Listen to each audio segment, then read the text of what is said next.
Welcome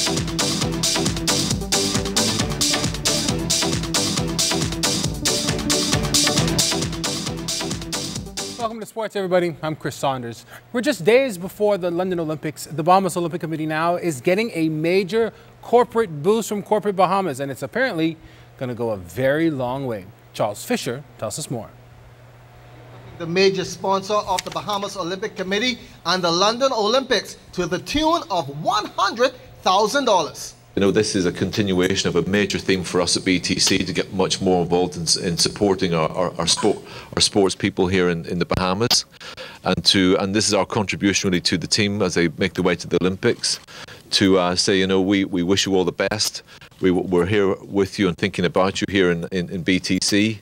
And then more importantly for us, today marks the start of another 4-year journey, which takes us not only through the London Olympics, but takes us right up to the Brazil Olympics as well, where we expect to continue to deepen our partnership with the Olympics Association here in the Bahamas. BTC also on the receiving end, a special gift from the International Olympic Committee for its dedication to sports in the Bahamas, the first for any local company. BOC President Wellington Miller. Today, this $100,000 gift to us is not only stop here, like Mr. Houston said. For the next 4 years, we will be getting $20,000 a year for the next 4 years for Olympic sports development. And believe you, Mr. Houston, we're going to use that, and you're going to see the benefit of that in this country. That will have a rippling effect on sports in this country. The games will cost the BOC a little under $400,000, and this check goes a long way in helping, according to General Secretary Romel Knowles. I'm very proud on behalf of the Bahamas Olympic Committee this morning to receive this check along with the President and on their behalf, because these monies goes directly to the benefit of the athletes and not to the executives or any other part of our organization. This check, we can actually pay the athletes a comfortable per diem, take care of some of their expenses for the training camp, and that's in advance because those monies had to be paid in advance before the athletes actually arrived, and so that took a lot of pressure of us having to find these funds. The Olympic Games just days away, and BTC making sure our athletes get that support. For ZNS Total Sports, I'm Charles Fisher. All right, Fisher, thanks a lot. Still on news from the Olympic beat. It still has not yet been confirmed whether or not Avod Monker will be added to the team as a member of our men's 4x4 team. B3A's president and BOC vice president, Mike Sands.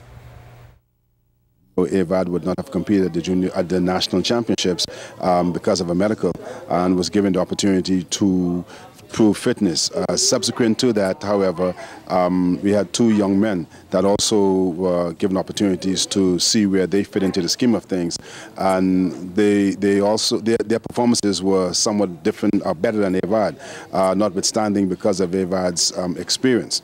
Okay, representation was made on his behalf, and we're trying to get him in at this moment. I am not sure if that has happened, but in terms of the relay alternate, he has been considered for the relay team and best effort through the Olympic Association, with a plea being made to the IOC as well as the IAAF to see if he can be included as an alternate to the relay team.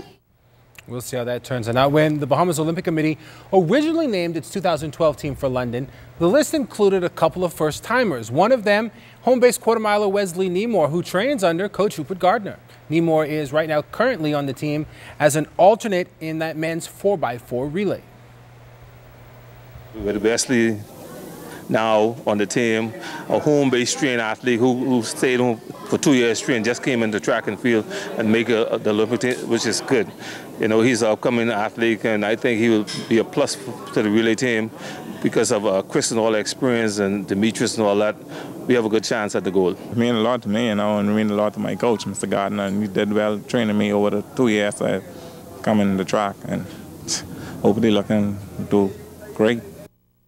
From current Olympians to up-and-coming Olympians, it's going to be a busy summer for the B3As, and they'll continue on Thursday as they get ready to send a team off to the 14th Caribbean Union of Teachers Games in Jamaica. Our Jonathan Benson stopped by the Thomas A. Robinson Stadium yesterday as the team gathered for one final meeting.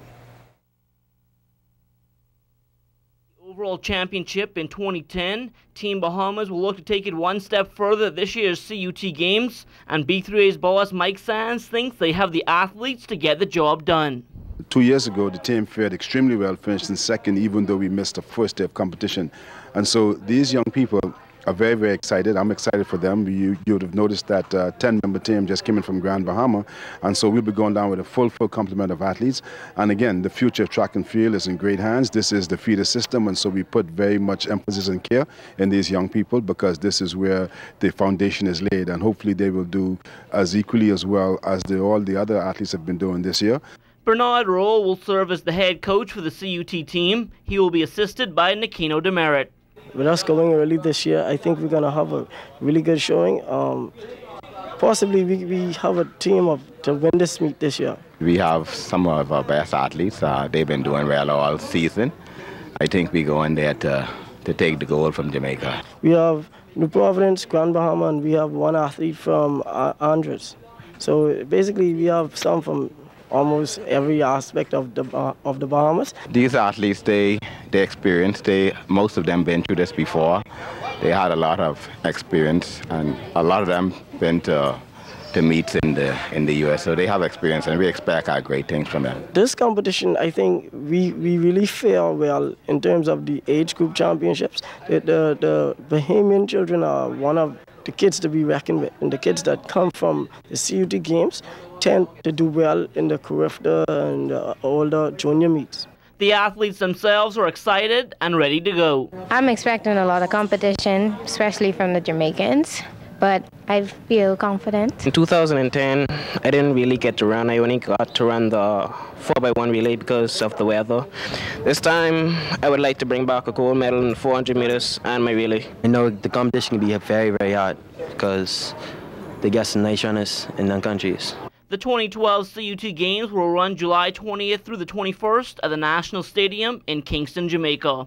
Jonathan Benson, ZNS, Total Sports.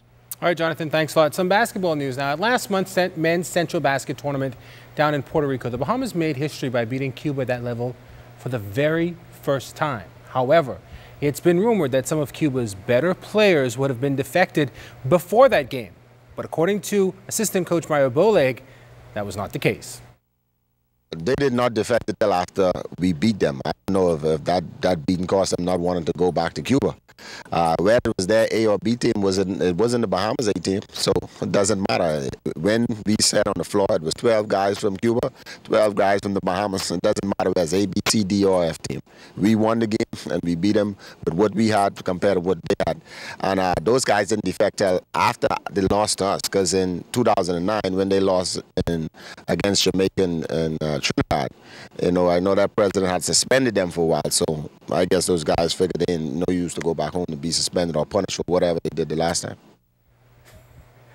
The Bahamas also played regional powerhouse Puerto Rico at the Central Basket Tournament. They were not able to win that one, but according to Boleg, he says they were still able to make an impact.